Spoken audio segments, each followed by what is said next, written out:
What is up, y'all? We are back with another video. Today we're going to be talking about one of the best Halloween movies in the franchise, being Halloween 2018. Before we get started, definitely smash the like button because it definitely helps, and make sure you're subscribed to the channel. So I want to talk about this movie that's a perfect Halloween movie. If some of you guys don't agree, that's fine, but I just want to talk about basically why I think Halloween 2018 is a perfect movie. Now, I remember when this movie came out, I remember getting a trailer. I remember seeing everything, Michael putting the mask on, seeing that they were going to definitely show Michael unmasked. I'm like, oh, this is crazy. Like, they're going a different route. You know, Michael has, the old man hairstyle and everything. It was just crazy. The theme kicks up. We see Laurie with the shotgun walking down the mannequins with the 357. It was just like, man, it was like something I've never seen before, especially saying that this is going to be a direct sequel from Halloween 1978. I'm just like, this is something different. This is something new, age look. In my opinion, people start trying to replicate this feel like the new Texas Chainsaw on Netflix, Scream 6 with the age crack look. Halloween 2018 definitely set the bar high. They set the blueprint for horror movies to come back, especially with Halloween 2018 killing the box office at going over $255 million. For a horror movie, that is insane. So yeah, of course, a lot of horror movies try to come back and bring their IPs back and their horror slashers back because Michael Myers, man, killed the box office. So to get into this, with this whole movie, it was a lot of things I liked about it. Starting off with Michael's look. Michael looked, man, the way he looked was amazing. Shout out to Chris Nelson. Like, that's how the boogeyman's supposed to look 40 years later. Like, it still had that 78 somewhere sunken into that mask. That's the key for me, to be honest. Just having Michael still look nice. You know, sometimes people didn't hit that look at points, but this one right here, they hit every point when it came to Michael's look. And I say with this mask is one of my favorites besides 78. Just because you can just see the history in the mask. I think that's the whole thing about 2018. It's history all in this movie and on Michael. So pushing forward, I liked Halloween 2 with Dick Warlock. I really did. But to me, in my opinion, a better direct sequel for my taste is Halloween 2018. How it kicks up years later with the time jump. He breaks out and he comes back home. To me, that just, it's more eerie. Like, he breaks out, he comes back home to Haddonfield, and he keeps his journey going. So pushing forward, yes, with this look, it just, it screamed old man Michael, but he had the strength, of a monster. You know what I'm saying? You're just seeing him walking Haddonfield, still stealthy and, moving militant, but he still was the 78 Michael. He just had that little slower walk, but he still was getting missions done. To be honest, the power did not change at all. We see that, in the gas station scene with the podcasters. He's still out muscling everyone. But to get into this, we get the man himself, John Carpenter, returning with the amazing scores, man. The Shape hunts Allison. When you hear that kick up, still to this day, it gives me bone-chilling feels.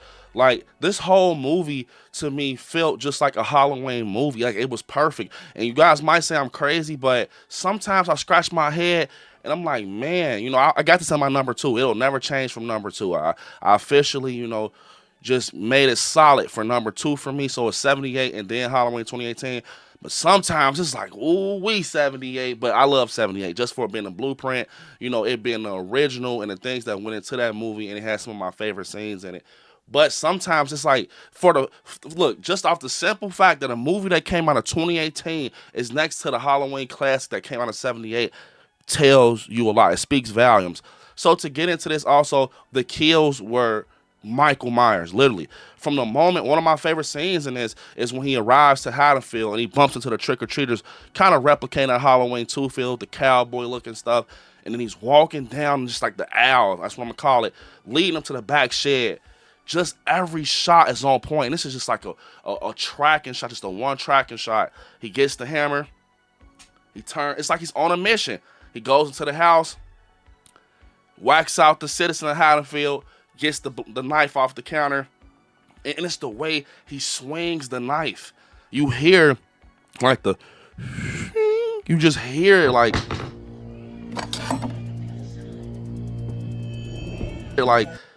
and it goes across the screen, and I remember people being in the theater just nervous when you hear the baby crying. Of course, Michael's not going to do that, but him just walking out into Haddonfield just like a hungry shark, You know, like a hungry shark, just like Freddie Harrison in Resurrection. Michael's a killer shark. Baggy ass overalls. Michael Myers is a killer shark. Baggy ass overalls. That scene literally showed you he's in a sea of people, an ocean of people, and he's just hungry, bro. And he just goes to the next neighbor's house. They ain't do shit to him. He walks in, grabs her head, boom. It's like I haven't, unalived people in a while, so I'm on that. Like, and I love that because that speaks Michael fucking Myers, bro. And I think I've heard people say, 2018 is not my favorite, which is cool. It's okay. I definitely understand. I like that when it's different flavors, of opinions in the Halloween community and stuff like that. But 2018, bro, this movie is gold. And that's why I decided to do a video on it. And it's a lot of movies that I think that, is underrated for real. Like, bro, Halloween 2018, it brought horror back, in my opinion. Some people say that it was the remake of It 2017, which I can agree with that too. But that really brought it back. Michael Myers kicked the fucking door down. Like, he literally did. Box office, the look, the story, bringing Jamie Lee Curtis back as Laurie Strode was gold. Like, in the trailer, just seeing her load the shotgun up, like, it had me so hyped. I'm like, this is some different shit right here, bro. Like, y'all don't understand. So, and you see everything with Laurie Strode also, like the trauma, just the PTSD, her being just broken, like not even being able to live her life after the events of 78, hearing like the failed marriages, stuff with her kids. It made me feel for Laurie. I'm like, damn, like after 40 years, bro, she still didn't pull together. So the boogeyman is still messing her up, even though he's locked away in Smith's Grove. So the pain with everything, that we seen with her, it kind of just, it hit me, bro, especially because Laurie Strode's my favorite final girl, and I'm talking always from 78 to, now, still, and it's like, damn, you feel it. And they had a deleted scene where Michael's in like that pantry or whatever, and she's loading the guns, and you guys know what happened. She ends up put into a place where she basically is telling her she unalive herself. So I'm like, wow, this is crazy. Like, I'm really feeling it. And pushing forward, she has a granddaughter in this, Allison Annie Matichak. I love Annie Matichak's performance. Some people say they don't like it. I think she did amazing, and she is what the script said she was, Laurie Strode's granddaughter. That's exactly who she is, because that's how she acted. And Karen, a lot of people didn't like Karen. Karen grew on me. I love Judy Greer's character, the annoying daughter role that ends up having to shut her mouth and fight, because what's true is true, and what's real is real, and what's reality is reality. So I love that, man. I loved every character in this. Hawkins, Sheriff Barker, everyone just fit. It felt like a town that was going through a lot, running from this boogeyman. And pushing forward, like, just the whole build up, it still had that, like, it didn't have a slow burn, but it had that Halloween build up. It's a certain formula that Halloween movies have where it kind of builds up from side situations with Michael involved, and then the big boom hits like middle act. That's how 2018 was, from the moment Laurie shoots the glass, the window, and it shatters. That's when shit kicks up from the story, the actual story. He took out Vicky. I love Julian's character. Like, sometimes you gotta have comedy in these horror movies, especially a Halloween movie. Oh shit! Not too much, just the right balance. How they did Julian. I did love how they were doing a lot of these callbacks, but not forcing it like Scream 5 was. In my opinion, Scream 5 overdid it. That's just my opinion. But 2018 just did it. They sprinkled it a little bit through the movie. Like, for example, having Dave, Vicky, and Allison walk in the same format as Annie, Linda, and Laurie, the same type of environment, technically in Haddonfield. That was a good touch. You ain't gotta speak on that. Just, it's showing us. And, to be honest, that's all we needed for real. Like, and just a good story. And I just liked all the elements of this movie. Just how from when Michael is chasing Oscar in the backyard with Allison, how he flips the blade and he's like, oh my God, help me. That was a whole situation. He's kissing his best friend's girlfriend, and then the boogeyman ends up giving him his consequence. And I just loved, it was little things like that I loved with Halloween 2018.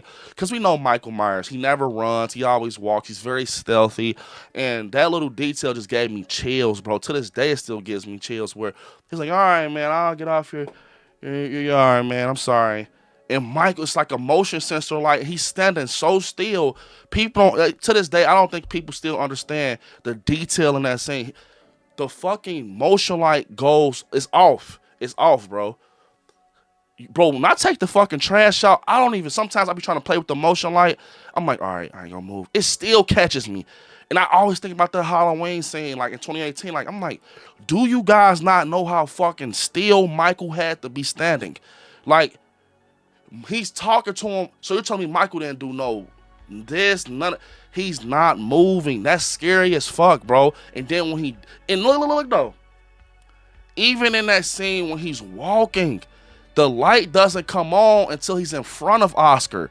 So the fact that it shows you he got over there without the, oh my mother, that's what I'm saying. It's that type of shit that shows you Michael is the fucking truth, bro. He gets in front of Oscar, and I'm just trying to tell y'all the obvious of this. I'm speaking as a fan. I'm speaking as a Halloween fan. I'm just telling y'all the truth, the details. I think this movie deserves a lot of more love with these rankings. But when he gets like in front of Oscar and he hits him with the knife, the light comes on because it's motion then, but it's like, damn, so y'all didn't pick up the footsteps or nothing? You know what I'm saying? So he's chasing him, and then when that theme kicks on with Allison, she's like, come on, Oscar.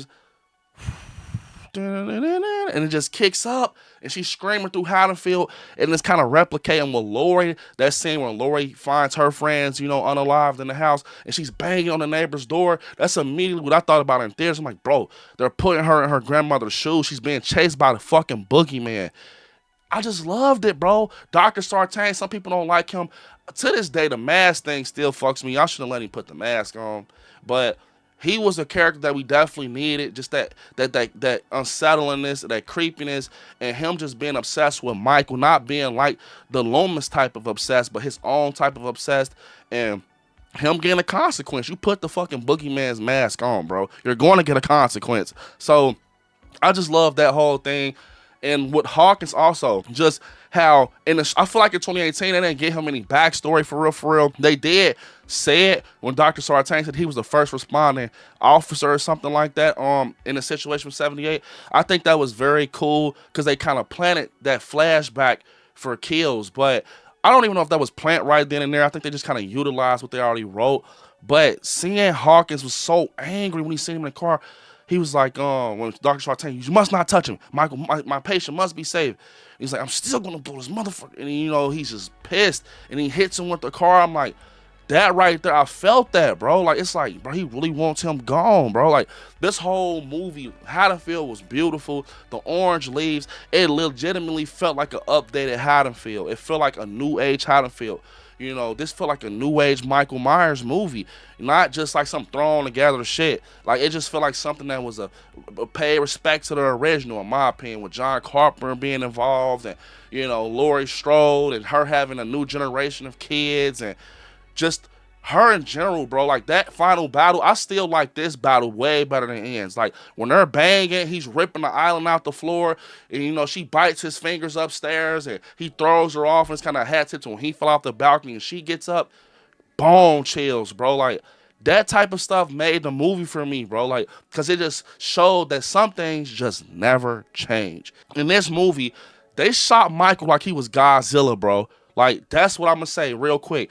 They shot Michael Myers like he was fucking Godzilla or King Kong, especially that scene where he's in the house and they show his digits being blown off and he walks in and it's like, they ripping a guitar, bro. They shot him like he was bigger than a skyscraper, and then it looked like damn, he big as fuck. Whole time James Drew Courtney 6'3", but it was that camera work, bro, that showed the audience like you're dealing with the fucking monster, bro. Like, it's a boogeyman, and just the strength when he's ripping the island, all that being planted in the final act, it just made me feel so good. Like, this is how you supposed to shoot Michael Myers, because sometimes, like, for example, Rob Zombie, I don't think he shot Michael Myers good. He kind of a shaky camera. Sometimes all it takes is a pan and shot of him, bro. And you just see how, he's standing there soulless. Like, I love the whole thing with, Laurie popping out behind him. Happy Halloween, Michael. Happy Halloween, Michael. And they're banging. He's throwing her. That's how the ending should have been. It Ends. I still like the ending. It Ends, but I feel like 2018 does the franchise justice. It really lifted the franchise into a better spot. And then Kills kind of carried it, into a spot with Michael. But then Ends kind of, it pulled it down a little bit. But 2018 lifted this shit up. I'm telling you. That's why second in my ranking when it comes to the Halloween franchise. And the ending too, I like how they basically had the reference of Michael being like a caged animal. They caged him and he's looking up like a sad dog, and they throw the dynamite in there. Whole time we're knowing that Michael surviving that. He's been through the worst. You know what I'm saying? So it's like the whole movie was just great, bro. Like, that's why I wanted to do this video. This is a perfect Halloween movie from beginning to end. First act, amazing. Second act, amazing. Final act, fucking great. That's all you need. Like, the first act was him escaping, them explaining things, how Haddonfield has been over these years. Second act kind of getting into Laurie Strode's story, her family, kind of fearing Michael and the things leading up to the final act. Final act, Michael is here. Boogeyman, front line. Haddonfield is suffering right now. And then, boom, we get the rest of the trilogy. That's why you gotta love Halloween 2018. In my opinion, Halloween 2018 is a perfect Halloween movie. It is, and you have to respect it. It's a perfect Halloween movie, and it's damn sure a perfect direct sequel. I'm telling you guys, go back and rewatch it and really lock in, bro. How and things, it was to the point they were explaining things without explaining things, and that was perfect. They explained things from the past Halloween movie without explaining things. They didn't, in 78, he da-da-da-da-da. They did have moments kind of saying things, but they did it kind of fluidly. That's all you need, to be honest. But yeah, guys, comment down below. Am I tripping? Am I tripping? Are you a fan of Halloween 2018? And what ranking is this movie in your Halloween franchise ranking? Comment down below. Unfortunately, this is the end of the video. I want y'all to hit me up on my social media. ILIKESCARY on Instagram, ILIKESCARY_ on TikTok, Brandon on Facebook, ILIKESCARY on Twitter, and yeah, you all right there where it says subscribe. Next to it, click join and become a member of the channel. I want you all to watch some horror movies. Stay scary out there. Peace.